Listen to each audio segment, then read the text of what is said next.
Yeah, like I say, it was a group at Harvard Law or some law firm or something like that. Like I said, it wasn't really the students at the school. It was actually the frat party or frat group. There was this frat frat group that was somewhere around Harvard Law or something like that. And like I say, originally it started out as they were gonna get Lucifer. I Anyway, the real Lucifer or Lucifer, or they're gonna pretend to be Lucifer or something like that. And that's how this kind of started. Anyway, and they thought that because they controlled the laws and blah blah blah, or because they taught law, that they could adjust the laws. Anyway, they came to find out that there was a world leader, and he said no, that they couldn't adjust the laws and couldn't teach whatever law. They thought that they could just teach different laws or a different way of law, and that would be fine, or that they could adjust the laws in their way or something like that, and then everyone would just think that that was a law. So anyway, come to find out that it wasn't up to the teachers; it was up to the government, and blah blah blah. Anyway, though, this frat group, they start messing around. This happened somewhere between 1940 and 1980 or 1990. So, and it also involves some accidental deaths and some other things. Some people thought that just because someone died in front of them, that they wouldn't be a lawyer or a judge. And it's like, well, that's bad, but at least I know about it. So, do a year of jail or whatever. And I guess, and if you ever do it again, you're going to go to jail for a lot longer. And it's going to be on your permanent record. But yeah, you're still a lawyer. So anyway, though, some people thought that certain things, I was like, I mean, accidents do happen. As long as it was an accident. Anyway, some wild parties and stuff like that. I kind of went over it and stuff, and it might be how certain people came to power or whatever. Anyway, though, but they realized that accidents happen. Guns go off. There are cannons exploded. Like I say, there was one accident in one of my nitroglycerin or whatever chemical rocket facilities back in 1800 or something, where 150 people died because the fire just spread that fast. Anyway, it's in the history books. So, anyway, though, because the whole place went, and it was all wood buildings anyway, so it was like, and 150, 200 people died. You know, couldn't get out of the houses fast enough. There weren't any water things, and they died from the burns mostly.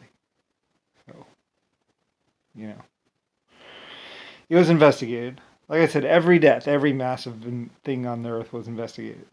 So it turned out to be an accident, and like I say, 150 people died, and they mostly died from their burns because they sustained third-degree burns and they got infections and died.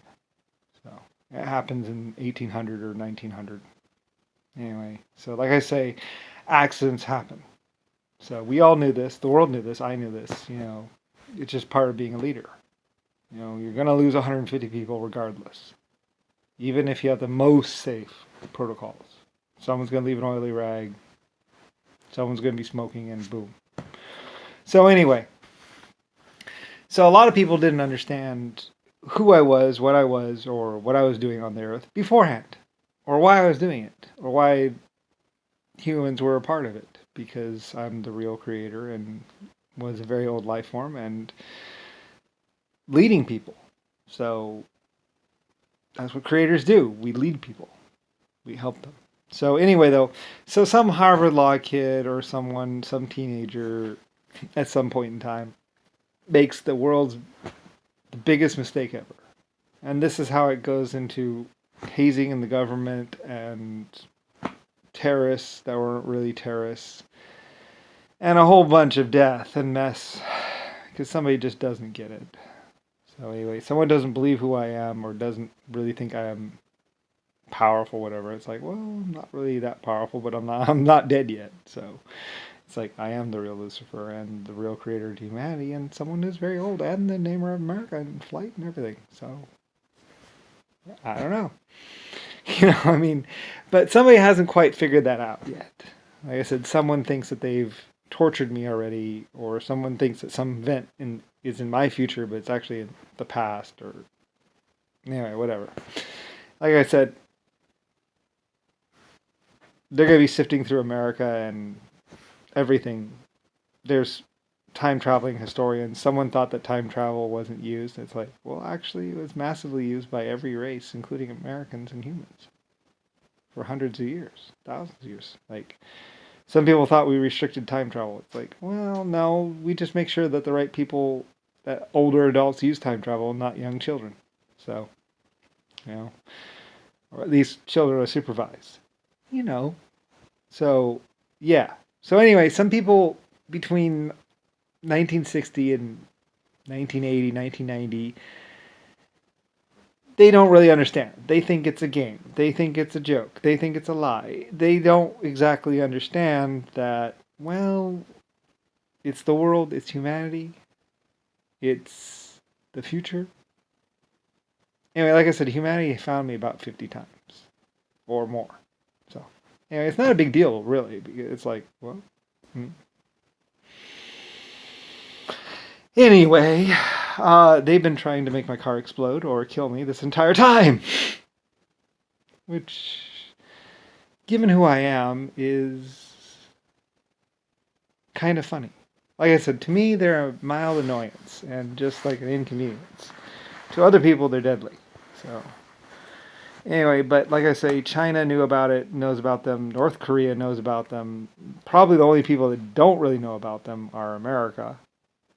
Because they own the TV stations and they own this and that and that. But the whole world knows about these people. They think themselves Illuminati. They're children. Anyway, they see it as a game or a whatever. It's like they think they control the stock market. They think they control the government. They think they control everything. It's like not really true. Even I don't control that much. Just people listen to me because I was the creator. And people know that I am Mr. Investigation. It's like, investigate it! You know, like I said, every mass shooting would be investigated and is investigated in America and even quite a few other countries. Everyone wants to know who's killing people. Everyone wants to know where all this death is or where all the problems are. The whole world wants to know. And the whole world found out. Or will find out, or is looking out. So, anyway, like I say, it was something that was happening in. Like I said, I was doing time travel stuff in 1900 or whatever, and time travel stuff in World War One, and time travel stuff in World War Two. We were creating humanity and creating civilization, and we were doing it together. And everyone from the children to the most high Hitler position was doing this thing. So anyway, someone in present day is thinking that there were lots of bullets back then. And it's like, no, there actually were only a couple hundred or 1,000 bullets in all of the world back in World War I and World War II. There simply weren't enough bullets. So, like I said, they thought gas, and they thought this. Straws, but every gas canister was accounted for. Every bullet was accounted for, from World War I to World War II. Everything was accounted for. Every factory, they went door to door looking for bullet holes. They went door to door looking for shell casings. They examined butcher shops for human blood between World War I and World War II. There was nothing that happened in the past that wasn't known about. It was all investigated. From World War I to World War II to some point in present day or when the world population got high.